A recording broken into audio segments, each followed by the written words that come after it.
Discuss करेंगे verb. जैसे आप लास्ट वीडियो अगर आपने देखा हो बच्चे, वही टॉपिक है, सेम टॉपिक लिया है मैंने आज का।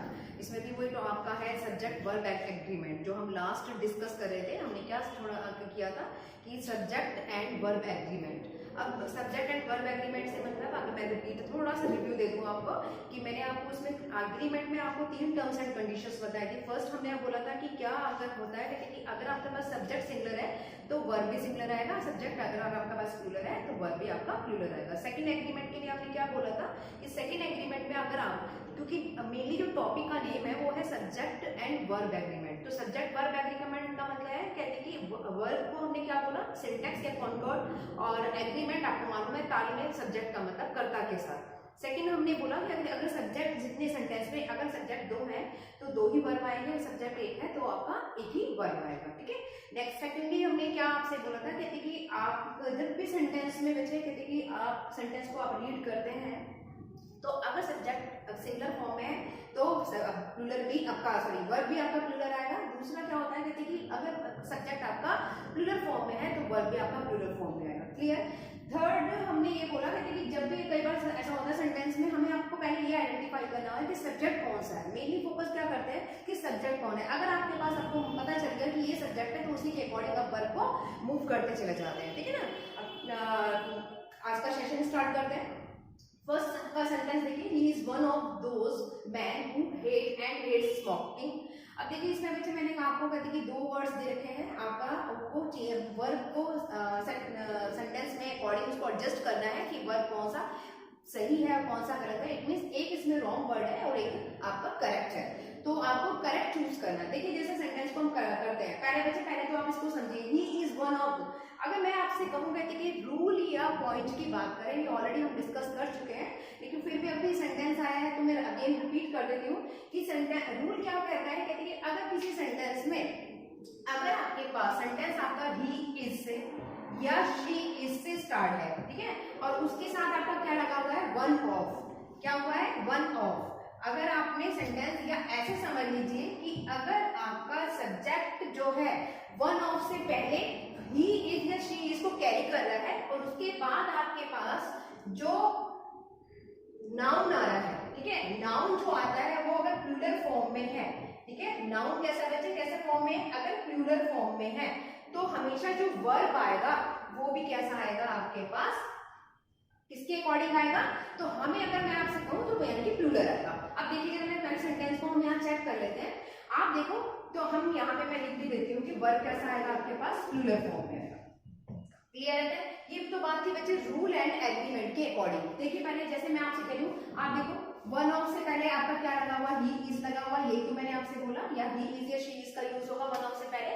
तो जब भी नाउन आएगी अगर वो प्लूरल फॉर्म में है, आप मुझे बताइए मैं इनका मीन प्लूरल फॉर्म है, यानी कि जो ये आपके पास नाउन है ये कैसी है बच्चे, नाउन कैसी फॉर्म में है आपका प्लूरल फॉर्म में।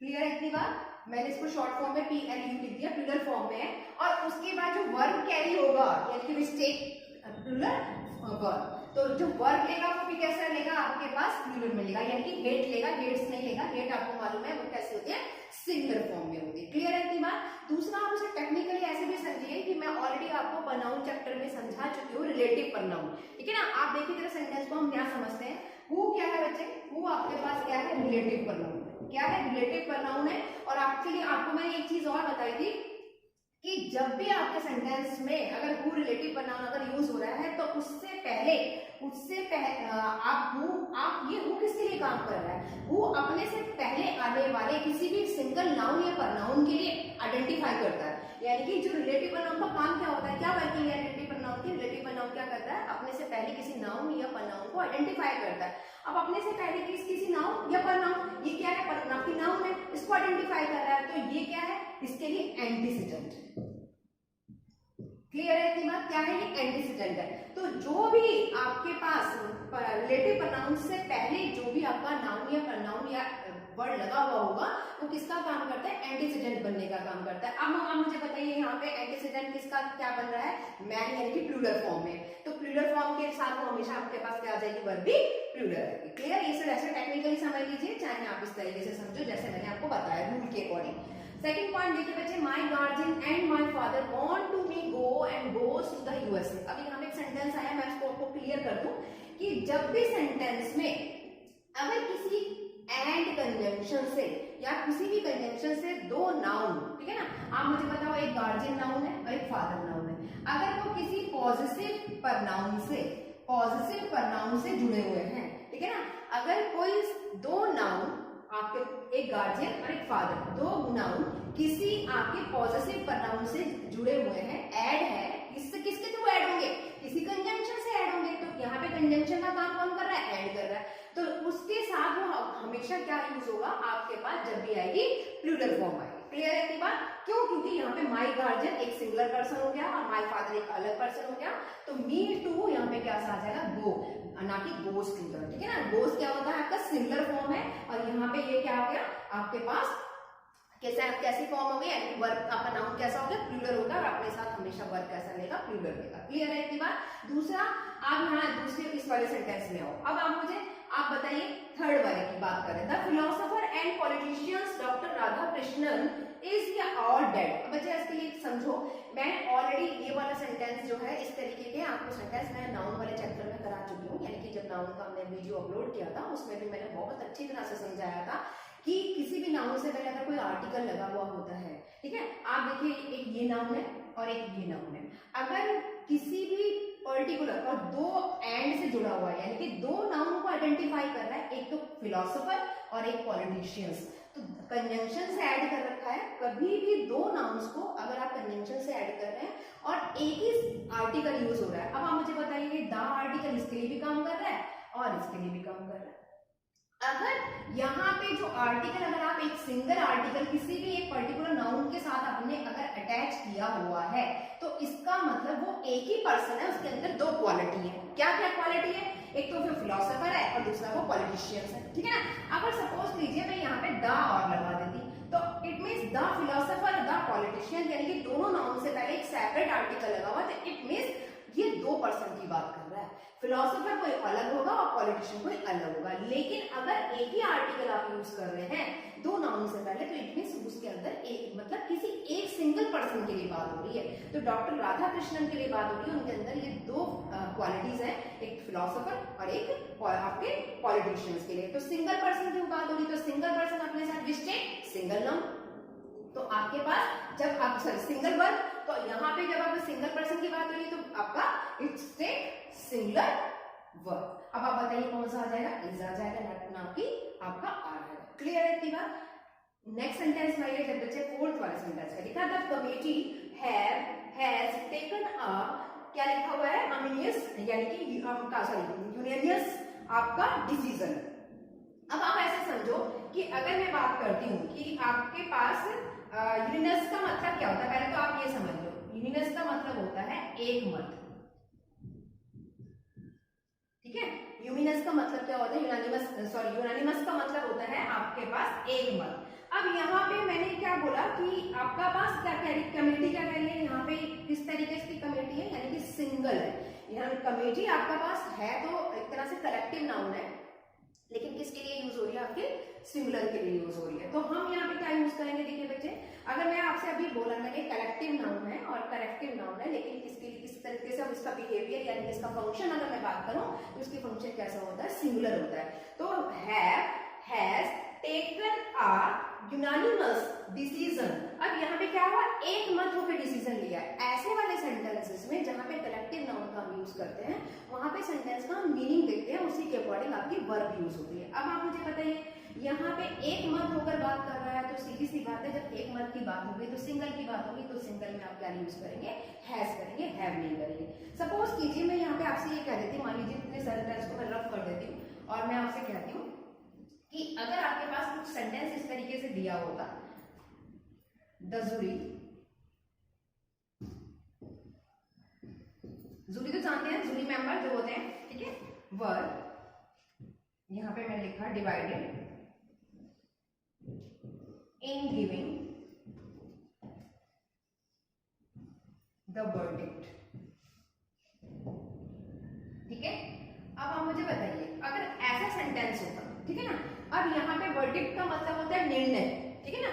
अब आप द जूरी वर डिवाइडेड, अब वहां सेंटेंस कुछ और था, वहां था sentence the committee has have, यानी कि आपका यूनियस डिसीजन था, तो आपका जब यूनानिमस डिसीजन की बात हो रही थी, उसका मतलब होता है एक साथ आपने एकजुट होकर आपने किसी एक फैसले पर डिसीजन लिया होगा। लेकिन यहाँ पे जब वर्ड यूज किया, वहां पे जो बच्चे वर्ड यूज किया गया था आपका यूनानिमस यूज किया था, इसलिए उसका मतलब था, मीनिंग था एकमत, और यहाँ पे मतलब आपका जो मीनिंग वर्ड यूज किया वो है डिवाइडेड, यानी कि जो जूरी मेंबर हैं, यहाँ पे भी जूरी जो है कलेक्टिव नाउन है, ठीक है ना, लेकिन सिंगल पर्सन के लिए काम कर रहा है, लेकिन मीनिंग देखो यहाँ पे लिखा जूरी वर्ड डिवाइडेड। अब उन्होंने जो निर्णय लिया या जो फैसला लिया है वो कैसा लिया है, एक मत होकर नहीं लिया, यानी कि यूनानिमस नहीं लिया, आप कैसा है वर्डिक्ट है, यानी कि जो निर्णय लिया है वो कैसा डिवाइडेड है, ठीक है ना, समझ में आया।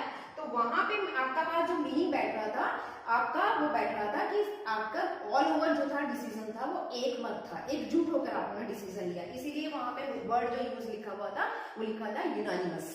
और यहाँ पे लिखा है डिवाइडेड, डिवाइडेड का मतलब होता है डिफरेंट, यानी कि सभी जूरी मेंबर का जो डिसीजन होगा, जो निर्णय होगा वो कैसा होगा, एक सेपरेट सबका होगा। जब सेपरेट हो गया तभी तो डिवाइडेड वर्ड आया, तो डिवाइडेड में फिर आप क्या, यहाँ पे अगर मैं बात करें तो अगर हम यहाँ पे कहते हैं तो फिर हम यहाँ पे क्या यूज करेंगे, वर यूज करेंगे, यहाँ पे वॉज यूज नहीं करेंगे। क्लियर है इतनी बात। तो सेंटेंस का आपको मीनिंग भी देखना है। फिर नेक्स्ट वाले सेंटेंस में आते हैं, फिफ्थ वाले में देखिए, much has been said but little has been done. अब आप देखिए यहाँ पे हम बात करते हैं कि इन सेंटेंसेस में जहां पे भी बच्चे आपको पता है मच का यूज हो रखा है, ठीक है, दूसरा आप यहाँ पे देखो खुद भी आपको पता चल रहा होगा हैज बीन की बात हो रही है, has been said but little have, यहाँ पे भी क्या आ जाएगा, हैज बीन डन, ठीक है ना। दूसरा आपको पता भी है मच का यूज हुआ हुआ, तो हमें क्या यूज करना है, सिंगुलर करना है। सेंटेंस नंबर 6 में आइए, train after train are is passing but our train has not arrived. एक चीज और देखिए यहाँ पे, कभी भी दो नाउन के बीच में, आपको मालूम है एक ए नाउन है एक ई नाउन है, बीच में क्या जुड़ा हुआ है, प्रीपोजिशन जुड़ा हुआ है।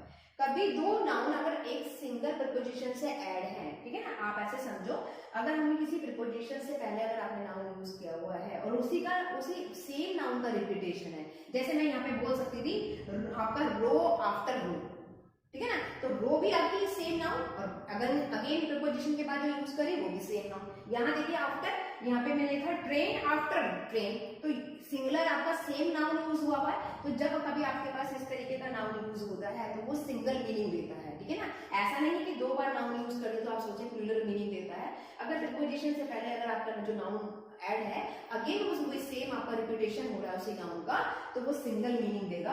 तो यानी कि सिर्फ सिंगुलर आपका सिंगल मीनिंग दे रहा है, इट इज सिंगुलर नाउन है, तो विच टेक्स सिंगुलर वर्ब, यानी कि is passing but our train has not arrived, ठीक है ना। और वैसे भी आप यहाँ पे भी देखो, यहाँ पे भी वो क्या कह रहा है, सिंगुलर की ही बात कर रहा है। क्लियर है इतनी बात, समझ में आती है। सेंटेंस आप आगे लेते हैं।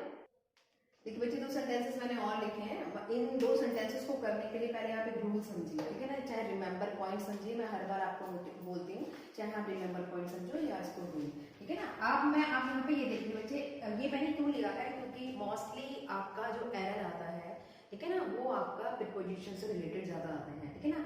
तो आप ये समझ लीजिए कि 60% जो आपका एरर होता है वो आपका प्रीपोजिशन से रिलेटेड होता है। अब आप देखो, अगर मैं आपसे कहूँ तो यहाँ पे एक प्रीपोजिशन आप यूज कर रहे हैं, ठीक है, और एक प्रीपोजिशन ये यूज हो रहा है, ठीक है ना। आपको मत पता है, जैसे बट की बात कर रहे हैं, बट मीनिंग अगर जो होता है आपके पास, एक मीनिंग तो आपका देता है प्रीपोजिशन का और एक मीनिंग देता है कंजंक्शन का। क्लियर है कि आगे तो आपको पता नहीं होगा, एक प्रीपोजिशन आपका बट मीनिंग देता है प्रीपोजिशन का और दूसरा देता है कंजंक्शन का, ठीक है ना। अब अगर मैं प्रीपोजिशन की यानी कि अगर मैं दोनों की बात करूं तो कंजंक्शन का मतलब तो सिंपली आप क्या करते हैं, जोड़ना, ठीक है, आप पढ़ते भी हैं के, लेकिन, ये, परंतु। और एक होता है आपका प्रीपोजिशन के लिए, जैसे आपके पास जैसे आप यूज करते हैं एक्सपेक्ट, ठीक है ना, तो इसके दो मीनिंग निकलते हैं, यानी कि या तो आप यूज करते हैं आप एक्सपेक्ट के लिए, ठीक है ना, इसको मतलब एक्सपेक्ट का मीनिंग आप समझते हैं, ठीक है ना, और एक आप यूज करते हैं के लिए, ठीक है ना। तो सिंपली आप खैर फिलहाल तो अभी उस बात पे डिस्कस नहीं करें, मैंने आपको वहां लिखना ही बताया कि बट क्या है आपका प्रीपोजिशंस के लिए भी यूज होता है और ऐसा कंजंक्शन भी यूज करता है, डिपेंड ऑन द फंक्शनैलिटी उसकी क्या बैठती है सेंटेंस के अकॉर्डिंग। तो मीनिंग की अगर हम बात करें तो एक्सपेक्ट या आप कह सकते हैं के लिए, ठीक है ना, जहाँ पे आपको उसके लिए बात करनी होती है, के लिए यानी कि कंजंक्शंस के लिए। अब सिंपली आप देखिए बच्चे यहाँ पे लिखा है, अगर प्रीपोजिशन का यूज करते हैं एक्सपेक्ट के लिए और कंजंक्शन के लिए, समझ में आया, यानी कि के लिए। अब हम यहाँ पे, लेकिन यहाँ वो चीज नहीं मैं आपको समझाना चाह रही, मैंने तो मीनिंग नहीं बताया, खाली दो वर्ड आ गए थे इसलिए मैंने बताया। आप ऐसा समझिए कि जब सेंटेंस आपके पास, आपको पता है जो सब्जेक्ट होता है, ठीक है ना, और वो या तो नाउन होता है या प्रनाउन होता है, क्लियर है इतनी बात। अगर वो किसी उसके बाद जस्ट प्रिपोजिशन का यूज हुआ है, एनी वर्ड, एनी प्रिपोजिशन कोई सी भी है, और उसके बाद आपका दूसरा सब्जेक्ट यूज हुआ है, ठीक है ना, इसे चाहे मैं सब्जेक्ट नंबर 1 मान लूं और इसे मैं सब्जेक्ट नंबर 2 मान लूं, ठीक है। अगर ये दोनों जुड़े हुए हैं और उसके बाद जब भी आपके पास जो वर्ब आएगा वो हमेशा कैसा आएगा, सिंगुलर फॉर्म में आएगा, ठीक है ना। तो आप हमेशा कैसा आएगा, सिंगुलर फॉर्म में आप यूज करेंगे। तो अब आप मुझे बताइए कि अगर हम इसकी बात करते हैं, हमें इस वर्ड, और ये जो वर्ब आता है हमेशा फर्स्ट पर्सन के अकॉर्डिंग आता है, किसके अकॉर्डिंग आता है बच्चे, हमेशा फर्स्ट पर्सन के अकॉर्डिंग होता है। अब अगर फर्स्ट पर्सन आपका पास कैसे फॉर्म में है, अगर सिंगुलर फॉर्म में है, ये ध्यान रखिएगा, अगर हम आपसे कह रहे हैं सिंगुलर फॉर्म में यूज होगा तो वर्ब आपका सिंगुलर फॉर्म में हो जाएगा। अगर आपके पास प्लूरल कैसा, प्लूरल फॉर्म में होगा तो आपके पास प्लूरल। लेकिन कभी भी जब भी क्वेश्चन अगर आपके पास प्रीपोजिशन के साथ अटैच करके देगा तो वो क्या देगा, आपके पास जो सब्जेक्ट पहला वाला सब्जेक्ट आएगा मोस्टली क्या होगा आपके, सॉरी मोस्टली नहीं, सब्जेक्ट जो आएगा आपके पास सिंगुलर आएगा, ठीक है ना, सिंगल फॉर्म में आएगा। क्लियर है इतनी बात। सब्जेक्ट 2 से कोई मतलब नहीं है, सब्जेक्ट 2 आपका पास जो हो सकता है ये प्लूरल हो सकता है और सिंगुलर भी हो सकता है। जैसे अब जैसे सेंटेंस की देखिए, इस बात की बात करते हैं। अब आप खुद देखिए यहाँ पे ये एवरीथिंग का जो मीनिंग निकलता है ये क्या होता है, आपको पता है, कल भी मैंने ये डिस्कस किया था। एवरीथिंग, एवरीबडी, ईच, समथिंग, ये सारे वर्ड्स कैसे होते हैं आपके पास, क्या सिंगुलर मीनिंग होते हैं, यानी कि सब्जेक्ट की अगर हम बात करें तो कैसे होते हैं, सिंगुलर फॉर्म में होते हैं, यानी कि सिंगुलर होते हैं। ये ऑलरेडी मैं प्रनाउन वाली क्लास में बहुत अच्छी तरह समझा चुकी हूँ कि ये और प्रनाउन वाले चैप्टर में क्यों बता रही हूँ, क्योंकि ऑलरेडी प्रनाउन वाले चैप्टर में इनडेफिनेट प्रनाउन का हमने एक वीडियो डाला है। आप पहले डिस्क्रिप्शन बॉक्स में आपको दिखाई देगा, वहां पे जाके लिंक मिलेगा आपको, और प्ले लिस्ट से आप उसको चेक कर लीजिए। तो पहले आप वो देखो। तो इन आपके मैंने जो कराया आपसे बोल रही हूँ इनडेफिनेट प्रनाउन में, इनडेफिनेट प्रनाउन में बहुत अच्छी तरह समझाया है मैंने कि ईच किसका क्या मीनिंग है, एवरीथिंग का और आपका समथिंग का। तो वही चीज यहाँ पे कह रहे हैं, अगर एवरीथिंग आ रहा है, एवरीबडी आ रहा है, समथिंग आ रहा है, ईच आ रहा है, तो ये हमेशा सिंगुलर फॉर्म में होते हैं। तो सिंगुलर फॉर्म हमेशा अपने साथ, जब ये सिंगुलर सब्जेक्ट मेनली हमारे पता क्या होता है, जब हम verb subject and verb agreement की बात कर रहे हैं, वही चीज आई ना यहाँ पे, subject and verb agreement. Subject अगर सिंगुलर फॉर्म में तो वर्ब भी तो उसी के अकॉर्डिंग कंसिडर होगा। ये कैसे फॉर्म में है, हमारे पास सिंगुलर फॉर्म में। तो जब सिंगुलर फॉर्म में है तो वर्ब भी तो इसी के अकॉर्डिंग आएगा, यानी कि वॉज आएगा, वर्ब नहीं आएगा। क्लियर। जबकि यहाँ पे देखा जाए तो हमारे पास ये सम टेबल्स, यानी कि सब्जेक्ट नंबर 2 दूसरा लगा हुआ है और यहाँ पे ये प्लूरल का सेंस दे रहा है, ठीक है ना, तो इसके अकॉर्डिंग नहीं लेना हमें। सेकंड नंबर, सेंटेंस नंबर 8 में आइए देखिए, रामू अलोंग विद, प्रीपोजिशन आ गया हिज फ्रेंड, यहाँ पे भी ये सब्जेक्ट नंबर 2 हो गया। और सब्जेक्ट नंबर 2 की बात करें तो कैसा सेंस है, प्लूरल फॉर्म में। हमें इसको नहीं लेना, हमें इसको रामू के अकॉर्डिंग कंसीडर करना है, यानी कि सब्जेक्ट नंबर 1 के अकॉर्डिंग।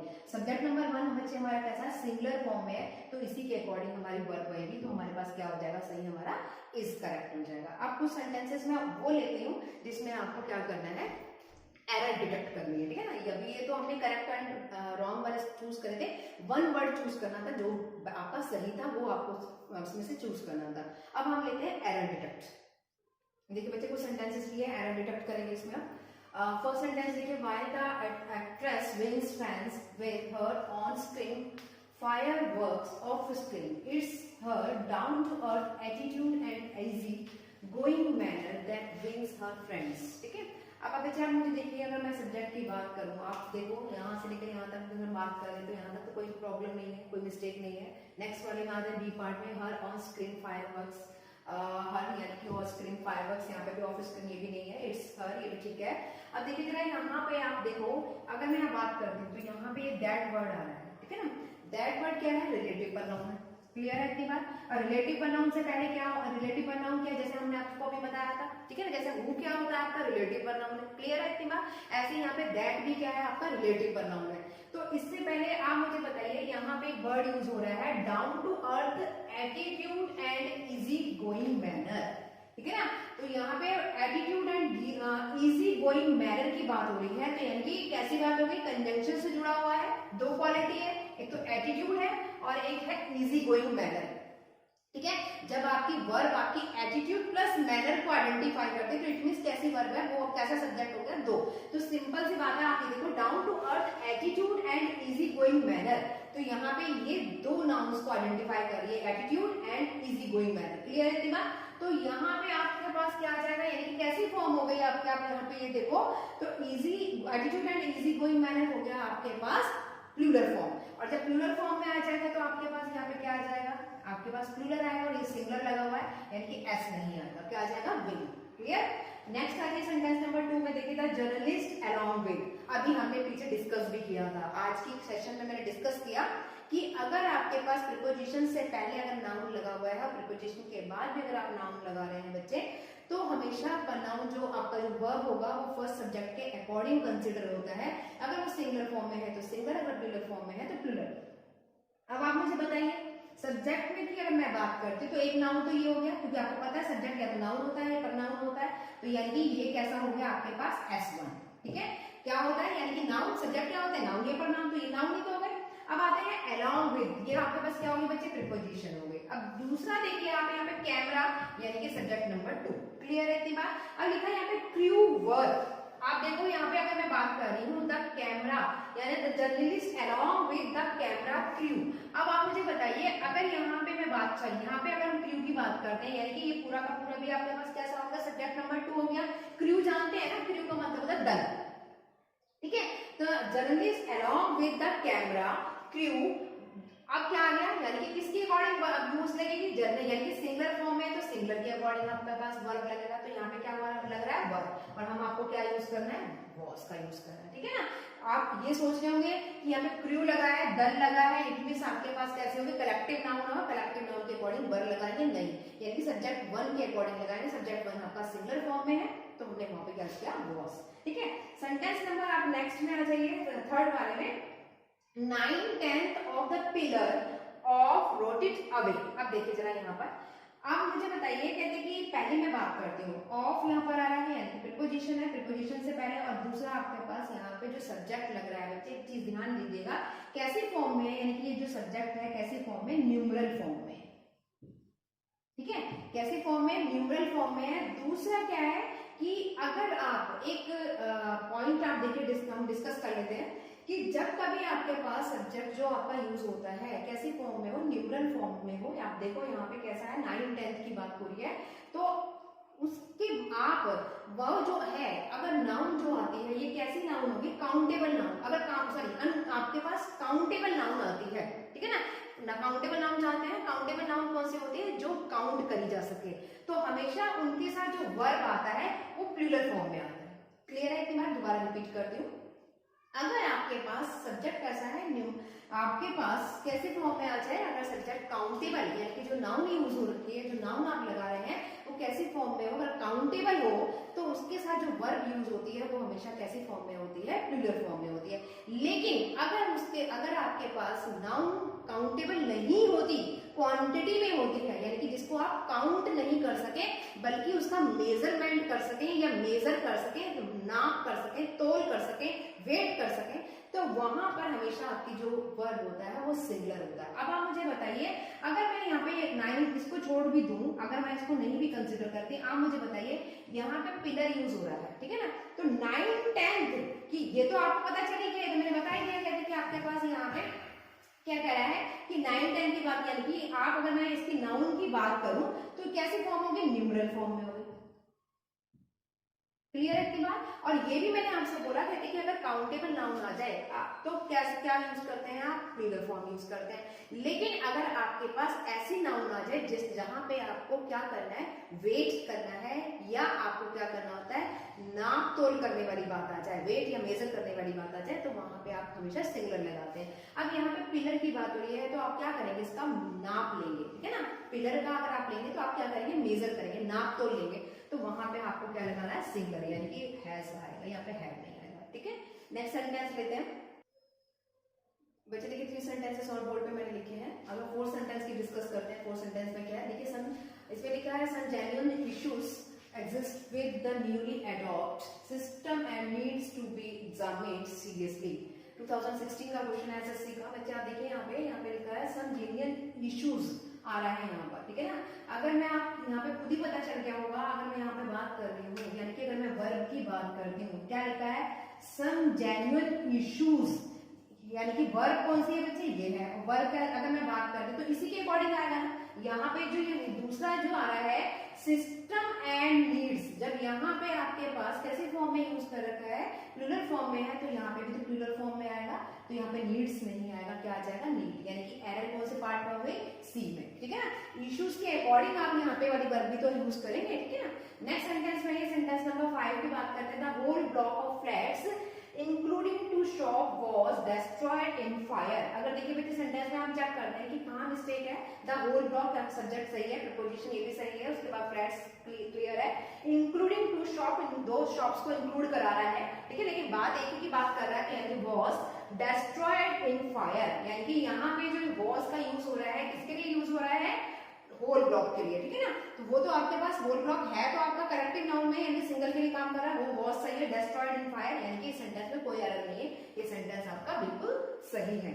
सेंटेंस नंबर 6 में आइए, the district authorities are making a last ditch attempt to provide alternative solutions to formats, but the options is clearly inadequate। अब देखिए बच्चे, आपने खुद ही समझा होगा, पता भी चल गया होगा, यहाँ पे बात कर रहा है the district authorities are making, यानी कि आपके पास कैसी बात हो रही है, यहाँ पे प्लूरल की, यानी कि आपका डिस्ट्रिक्ट की जो अथॉरिटीज है आर मेकिंग, यानी कि पार्ट ए में तो मिस्टेक नहीं है, वर्ब आपकी, क्योंकि सब्जेक्ट आपका प्लूरल है तो उसके साथ आर लगा, सही है। आगे आ जाइए, a last ditch attempt to provide, ये भी सही है। अल्टरनेटिव सॉल्यूशंस, ठीक है, अल्टरनेटिव सॉल्यूशंस की बात कर रहा है two formats but the options. अब देखिए बच्चे जरा यहाँ पे, यहाँ तो हमने सही कह दिया, कहते कि सॉल्यूशंस टू फॉर्मेट, बट क्या यूज हो गया यहाँ पे, क्या वर्ड आ गया, मैंने आपसे क्या बोला था कि आप क्या यूज करेंगे, यहाँ पे आपके पास क्या आ गई, प्रीपोजिशन, कौन सी आ गई preposition, but the options is clearly इनएडिक्वेट। अब आप मुझे एक बात बताइए कि जब यहाँ पे आपने वहां पे क्या यूज करा, ऑप्शंस यूज करा, क्लियर है इतनी बात, तो ऑप्शंस के अकॉर्डिंग आपके पास वर्ब आनी चाहिए, तो यहाँ पे भी क्या आ जाएगा, आर आ जाएगा, ठीक है ना। क्लियर है इतनी बात। दूसरा आपको पता भी है, कहते कि हमेशा चाहे आप वैसे समझिए कि यहाँ पे हमने क्या लगा रखा है, प्रीपोजिशन, प्रीपोजिशन में अगर मैं सब्जेक्ट की बात करूँ तो सब्जेक्ट किसके अकॉर्डिंग हो रहा है, आपका ये सब्जेक्ट है, ठीक है ना। तो सब्जेक्ट के अकॉर्डिंग लगे कि सब्जेक्ट कैसा है, प्लूरल फॉर्म में है, तो वर्ब भी आपकी प्लूरल फॉर्म में होगी। अदरवाइज देखो आप वैसे भी समझिए, यहाँ पे जो बात हो रही है किसकी बात हो रही है, जो नाउन है कौन सा है, ऑप्शंस है, यानी कि प्लूरल फॉर्म में, तो यहाँ पे क्या आ जाएगा, आर, यानी कि एरर कौन से पार्ट में होगी, डी पार्ट में एरर होगी। आगे एक सेंटेंस और लेते हैं,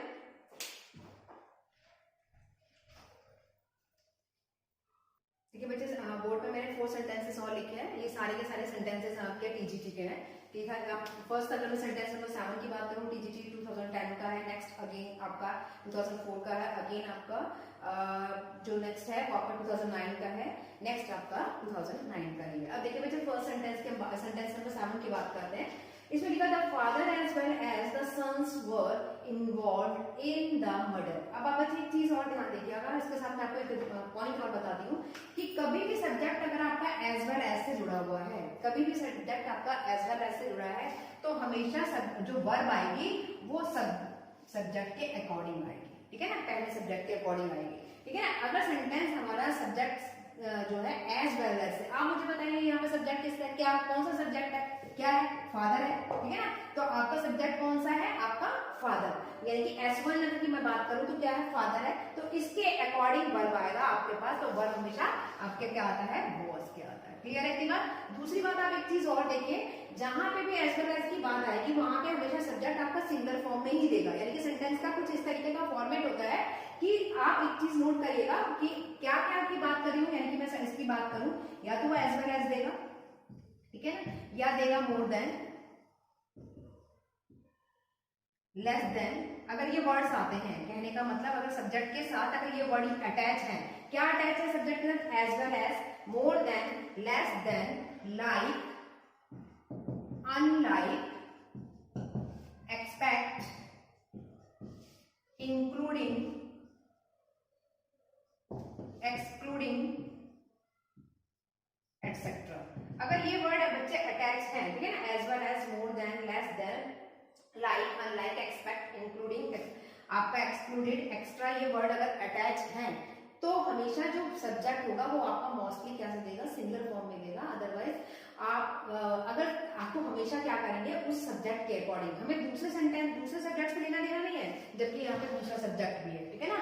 अगर तो पहले वाले सब्जेक्ट के अकॉर्डिंग आती है। अगर सब्जेक्ट आपका एज वेल एज से, मोर देन से, less than, like, unlike, expect, including, excluded, इनसे आपसे जुड़ा हुआ है, अटैच है, तो हमेशा हमारी जो सब्जेक्ट वर्ब आता है सब्जेक्ट नंबर 1 के अकॉर्डिंग आता है। और यहाँ पे सब्जेक्ट नंबर 1 कैसा है बच्चे, सिंगुलर फॉर्म में, इसलिए हमने यहाँ पे वर्ब की जगह पे वॉज यूज किया है। सेंटेंस नंबर 8 में आइए, I am very thirsty, give me a little water to drink.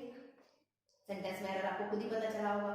देखिए जरा यहाँ पे क्या यूज कर रखा है, लिटिल यूज कर रखा है, और लिटिल का मीनिंग जानते हैं ना, कुछ भी नहीं, यानी कि अब एक बार बताइए, पहली बात तो वही कह रहा है आई एम वेरी थर्स्टी, बहुत प्यासा है, तो गिव मी, मुझे दीजिए आप, क्या दीजिए, थोड़ा सा पानी, क्या दीजिए, थोड़ा सा, प्यासा है तो क्या चाहिए, थोड़ा सा पानी चाहिए, और आप यूज कर रहे हैं लिटिल। लिटिल का मतलब होता है कुछ नहीं, ठीक है ना, कुछ भी पानी मत दीजिए आप, तो फिर फायदा क्या वो मांगेगा, तो यहाँ पे हमें लिटिल नहीं आना चाहिए था, ए लिटिल आना चाहिए था, ठीक है। और लिटिल का मीनिंग क्या होता है, थोड़ा सा, ठीक है ना, क्या आएगा, थोड़ा, कुछ, थोड़ा पानी, ठीक है ना, हम इसे कह सकते हैं, इसका मतलब तो हो गया कुछ नहीं, इसका मतलब तो हुआ कुछ नहीं, और इसका मतलब हो गया कुछ थोड़ा या थोड़ा।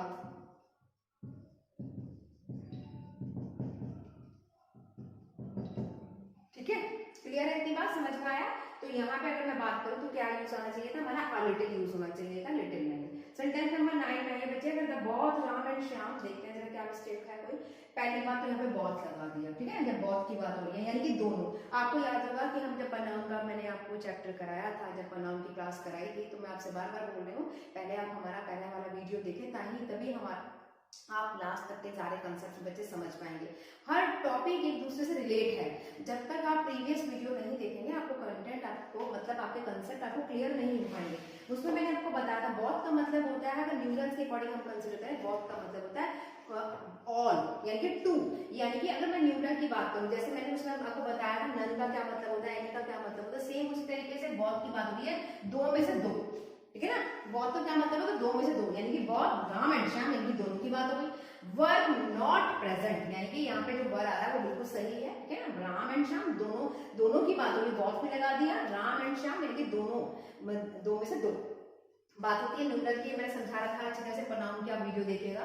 Were not present in the classroom, ठीक है ना, यानी कि सेंटेंस में कोई भी एरर नहीं है, सेंटेंस बिल्कुल मेरा सही है। सेंटेंस नंबर 10 में आइए, आज के सेशन का लास्ट सेशन आपका sentence, the principal along with. अभी बहुत सारे हमने प्रपोजिशंस वाले करे, और मैंने आपको ये बताया अच्छी तरह से कि मोस्टली आपका जो सेंटेंस आते हैं वो आपके प्रपोजिशन से रिलेटेड होते हैं, जिसमें एरर होती है। आप खुद ही देखें, यहाँ पे अलॉन्ग विद है, अलॉन्ग विद क्या होगा बच्चे, आपका प्रपोजिशन हो गया, और प्रपोजिशन से पहले क्या लग रहा है आपके पास, नाउन, ठीक है ना, यानी कि सब्जेक्ट 1 यूज हुआ है। और दूसरा सब्जेक्ट की अगर मैं बात करूं तो सब्जेक्ट नंबर 2 ये हो गया, ठीक है ना। तो हमें अभी मैंने क्या बताया कि हमेशा अगर आप प्रीपोजिशन से पहले का सब्जेक्ट के अकॉर्डिंग आपको नाउन पर वर्ब यूज करना है। अगर ये प्रिंसिपल आपका पास सिंगुलर फॉर्म में है, तो इसके साथ जो वर्ब आएगा वो भी तो सिंगुलर आएगा, वॉज का यूज करेंगे, वर्ब नहीं वॉज। तो ये इतनी बात, ठीक है। सब्जेक्ट 2 से लेना देना नहीं है कि चाहे वो प्लूरल फॉर्म में हो चाहे सिंगुलर में हो, हमें सब्जेक्ट नंबर 1 के अकॉर्डिंग ही कंसीडर करना है। अगर किसी भी प्रीपोजिशन से जुड़ा हुआ है, जैसे अभी हमने बहुत सारे सेंटेंस कराए पीछे, बट से कराया, अलॉन्ग विद से कराया, तो वो ही यहाँ पे बात हो रही है, ठीक है ना। तो इस सेंटेंस में जो एरर है, कौन से पार्ट में एरर आई, बी पार्ट में आई, ठीक है। आई थिंक आपको जो मैंने सब्जेक्ट वर्ब एग्रीमेंट से रिलेट आपको आज को जो क्वेश्चंस सेंटेंसेस कराए, ठीक है ना, वो इसीलिए मैंने 2 पार्ट में ब्रेक करा कि एक तो सेंटेंस को चेक करना कि करेक्ट कौन सा है, रॉन्ग कौन सा है, दूसरा मैंने एरर डिटेक्ट वाला पार्ट कराया कि आप इजीली उन सेंटेंसेस को विद कंसेप्ट, विद रूल के साथ, यानी कि रूल के अकॉर्डिंग हम सेंटेंस को किस तरीके से फॉलो करते हैं और किस तरीके से उनमें एरर फाइंड आउट करते हैं, ठीक है ना। Thank you so much for watching. Thanks watching this video. Please like and